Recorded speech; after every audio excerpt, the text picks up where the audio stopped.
আসসালামু আলাইকুম ওয়া রাহমাতুল্লাহি ওয়া বারাকাতুহু। ইন্নাল হামদালিল্লাহ। সুপ্রিয় দর্শক শ্রোতা, আশা করছি আপনারা সকলেই অনেক বেশি ভালো আছেন।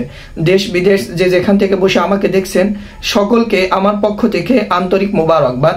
দর্শক, আজকে এই ভিডিওতে অভাব দূর হওয়ার একটি আমল নিয়ে আলোচনা করব। অনেক সময় আমাদের রিজিকের ভিতরে বরকত খুবই কম থাকে, আমাদের সংসারে অভাব অনাটন লেগেই থাকে, রিজিকের মধ্যে একেবারে বরকত কম থাকে। দর্শক, যদি আমি যে আমলটি আজকে শিখিয়ে দেব, এই আমলটি যদি আপনি করেন, ইনশাল্লাহ আপনার সংসার থেকে অভাব দূরীভূত হয়ে সংসারের ভিতরে আপনার আয় উন্নতির ভিতরে বরকত হবে ইনশাল্লাহ। তো দর্শক, খুবই সহজ কিন্তু এই আমলটি, একদমই সহজ আমল।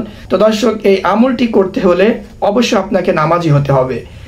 নামাজি না হলে কিন্তু আমল কবুল হবে না, তাকওয়াবান হতে হবে, তাহলেই কিন্তু আমল কবুল হবে ইনশাল্লাহ। তো আমলটি করতে হলে ফজরের নামাজের পরে প্রতিদিন ফজরের নামাজের পরে একটি আয়াত 50 বার করে পাঠ করবেন। সূরা ইয়াসিনের ভিতরে আয়াতটি রয়েছে, আমি আয়াতটি পাঠ করে আপনাদেরকে শোনাচ্ছি।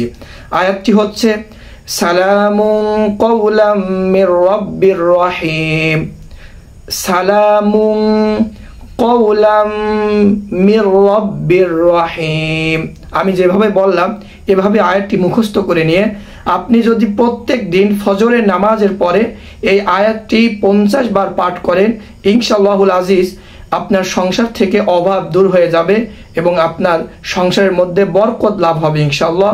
আল্লাহর পক্ষ থেকে কুদরতিভাবে আপনার সংসারে বরকত আসবে ইনশাআল্লাহ। তো দর্শক, ছোট্ট এই আমলটি অবশ্যই কিন্তু আপনি করবেন। আর যদি আপনি নতুন হয়ে থাকেন আমার ভিডিওতে, অবশ্যই ভিডিওতে একটি লাইক দেবেন এবং চ্যানেলটা সাবস্ক্রাইব করবেন। আর যদি আপনার কাছে সুবিধা মনে হয় ফেসবুক পেজে ভিডিও দেখা, তাহলে অবশ্যই ডিসক্রিপশন বক্সে ফেসবুক পেজ আছে, আপনি ওখান থেকে ঢুকে ফেসবুক পেজেও কিন্তু এই সমস্ত ভিডিও পেয়ে যাচ্ছেন ইনশাআল্লাহ। তো দর্শক, আজকের মতো এখানেই বিদায় নিচ্ছি। ভালো থাকবেন, সুস্থ থাকবেন, এই প্রত্যয় বিদায় নিচ্ছি। আসসালামু আলাইকুম ওয়া রাহমাতুল্লাহ।